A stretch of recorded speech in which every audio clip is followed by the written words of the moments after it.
मौके पे हम लोग यहाँ इकट्ठा हुए हैं उनको याद करने के लिए और उनके विचारों को समझने के लिए। जब जब धरती पर मुलायम सिंह जी का नाम मेरे जहन में जब भी आता है तो मुझे अल्लामा इकबाल का वो शेर आता है कि हज़ारों साल नरगिस अपनी बेनूरी पे रोती है, हज़ारों साल नरगिस अपनी बेनूरी पे रोती है, बड़ी मुश्किल से होता है चमन में निदावत पैदा। अल्लामा इकबाल ने ये शेर शायद मुलायम सिंह जैसे ही किसी जहीन और दूरंदेश और संघर्षशील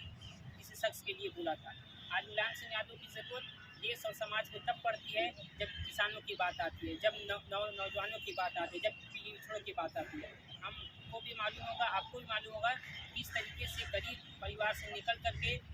लोहिया के साथ चल करके चाहे रेड आंदोलन हो या नथू सिंह की बात हो या संयुक्त सोशलिस्ट पार्टी जिससे पहली बार विधायक बन करके और संसद और विधानसभा में पहुंचने का इन्होंने काम किया। समाजवाद की नर्सरी का बीज होने के नाते इन्होंने जो संघर्ष किया, चाहे वो संघर्ष लहर की बात हो या जेपी आंदोलन हो बिहार से 1974 या फिर इमरजेंसी का दौर हो, जेपी आंदोलन में जिस तरीके से इनकी भूमिका थी, इमरजेंसी के दौर में जिस तरीके से भूमिका थी और उस समय सोशल जस्टिस का जो मूवमेंट था उस सोशल जस्टिस के मूवमेंट को माननीय मुलायम सिंह ने आगे बढ़ाया। और आप आगे की कड़ी में देखें कि जब भी लोकसभा में, राज्यसभा में या विधानसभा में जब भी ओबीसी एसटी माइनॉरिटी की बात आई है तो मुलायम सिंह यादव ने एकजुट होकर के SC ST OBC और माइनॉरिटी की बात की है और उनके लिए हकों के लिए लड़ाई लड़ी। वुमेन आरक्षण की बात अभी चल रही थी, सबसे पहले वुमेन आरक्षण में कोटा विद इन कोटा की कोई बात कर रहा था तो मुलायम सिंह यादव कर रहे थे, लालू यादव कर रहे थे कि इसमें भी कोटा में कौन,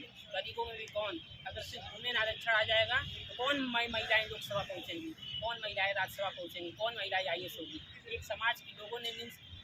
ने कहा कि ये लोग परकटी महिलाएं बोलती हैं, अगर कोटा विद इन कोटा की लड़ाई नहीं होती तो एक ही समाज की महिलाएं लोकसभा राज्यसभा में, तो कोटा विद इन कोटा की बात आज बहुत अफसोस के साथ कहना पड़ रहा है कि मुलायम सिंह जैसे लोग होते वुमेन आरक्षण के बिल में सिर्फ 2 वोट पड़े, वो एक असदुद्दीन ओवैसी के, एक इम्तियाज़ जलील के, और लोगों ने मुखालिफत नहीं की। इस डरवश की हमको नहीं मालूम, लेकिन आज मुलायम सिंह यादव होते तो उसका विरोध करते, उसका मुखालिफत करते, कहते कि कोटा विद इन कोटा होनी चाहिए, क्योंकि ये समाज आरक्षण कभी भी गरीबी हटाओ योजना नहीं रहा है कि आरक्षण लेके गरीबी हटाओ योजना है, आरक्षण भेदभाव से आया है। और मुलायम सिंह की बात जब भी आए थे, सेक्युलरिज्म की बात ले लीजिए, जब मंडल कमीशन आया उस समय भी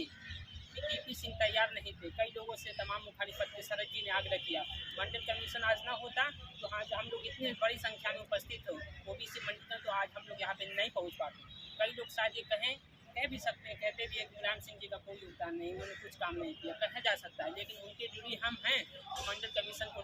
लागू करवाए तो आज हमें। जब 90 के दशक में मंडल बनाम कमंडल की बात आई, जब बाबरी मस्जिद विध्वंस की बात आई, मुलायम सिंह ने एक मुखर होकर के कहा कि इस देश में सेकुलरिज्म के साथ कभी समझौता नहीं होगा, और वो सेकुलरिज्म के प्रतीक हैं कि वहाँ पे राम भक्तों पर गोली चलवा दी। लोगों ने कहा कि राम भक्तों पर गोली चलवा दिए, ये तो मुल्ला मुलायम हैं, तमाम तरीके की संज्ञाएं दी गई, लेकिन उससे विचलित नहीं हुए, उससे घबराए नहीं।